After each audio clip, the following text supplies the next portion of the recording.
சாமியே சரணம் ஐயப்பா.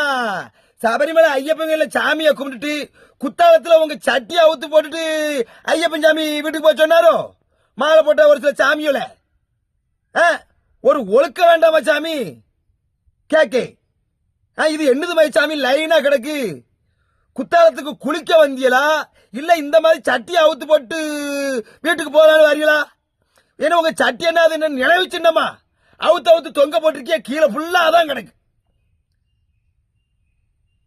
அப்படி இல்ல அந்த குத்தாலம் சிவன் கோயில் செவுத்துல ஒண்ணு கடிச்சுக்கிட்டு கிடக்கானுங்க. அது கிட்ட போக முடியல, ஒரே நாத்தம் வாட.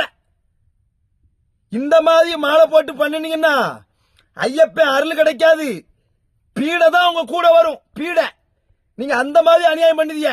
அங்க சபரிமலையிலன்னா அந்த பம்பா ஆத்துல துணி அள்ளி போடுதீங்க.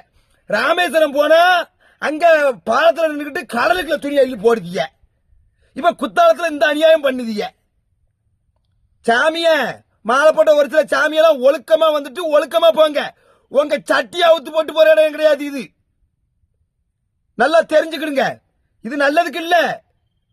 மாலை போட்டு போற நீங்க புண்ணியத்தை தேடி போற, புண்ணியம் கிடைக்காது. ஐயப்ப சாபமே விடுவார் கண்டிப்பா இந்த மாதிரி ஒழுக்கமா பண்ண. நீங்க சுத்தமா இருக்க சாமி, சுத்தமா மாலை போட்டு சாமிக்கெல்லாம் அனுப்பி விடுங்க.